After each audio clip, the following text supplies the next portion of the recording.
B'investiment ta' €1,800,000 ġie inawgurat iċ-Ċentru ġdid tal-Anatomija ta' Barts ħdejn l-Isptar Ġenerali ta' Għawdex. F'ċerimonja uffiċjali ċentru għadda f'idejn l-Iskola Medika ta' Barts wara l-kumpanija Steward Health Care temmet ix-xogħol ta' kostruzzjoni f'4 xhur. Il-professur u d-din tal-edukazzjoni fl-Iskola Medika Barts Anthony Warrens wera s-sodisfazzjon tiegħu li Barts qiegħda topera minn Għawdex.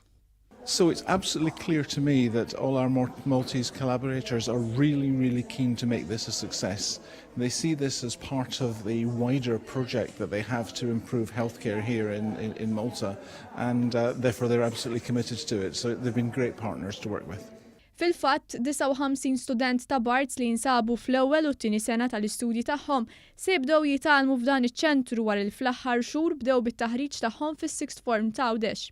L-istudenti ġejjin minn bosta pajjiżi fosthom ir-Renju Unit, l-Iżvizzera, l-Awstralja, il-Kanada u Hong Kong.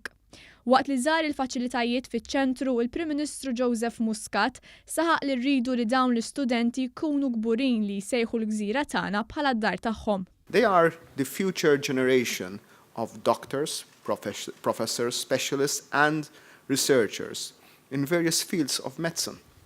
They are getting their training here and will take their wealth of knowledge far and wide. The interaction with Steward Health Care for clinical placements and research synergies also gives a special dimension to the opportunities on offer. Iċ-Ċentru tal-Anatomija għandu diżin uniku u modern u għamammar bl-iktar faċilitajiet moderni biex jgħin fit-tagħlim tal-anatomija.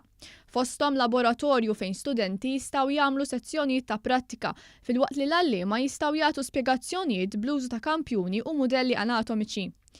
Il-laboratorju jinkludi żona apposta fejn janalizzaw il-ġisem tal-bniedem minn ġewwa u faċilitajiet sabiex jintwerew ritratti kliniċi, filmati ta' proċeduri kirurġiċi u ritratti speċjalizzati bil-kompjuter.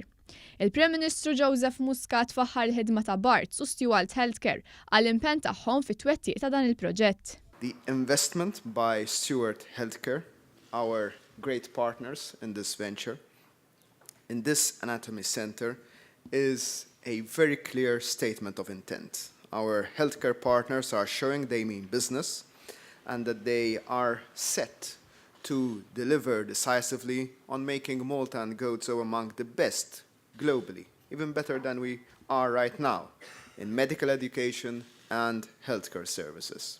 Fil-fatt il-President ta' Steward Health Care International, Armin Ernst, qal li issa l-viżjoni ta' Steward Health Care hija li tkompla x-xogħol fuq l-iskola medika u jagħmlu l-Isptar Ġenerali ta' Għawdex u caring grek tal-ogħla livell. Our vision is a long-term one.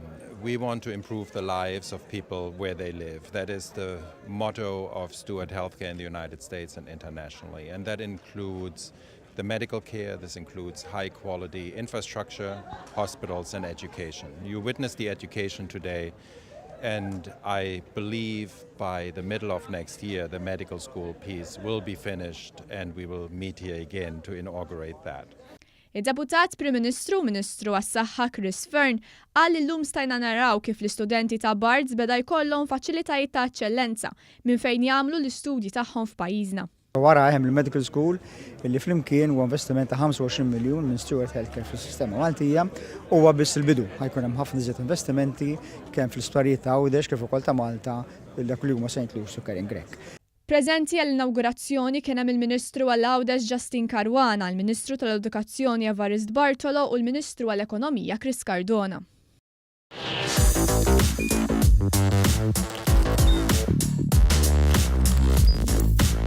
Idħol fuq one.com.mt u hemmhekk tista' tara l-programmi kollha li jxandru fuq One permezz ta' One Play.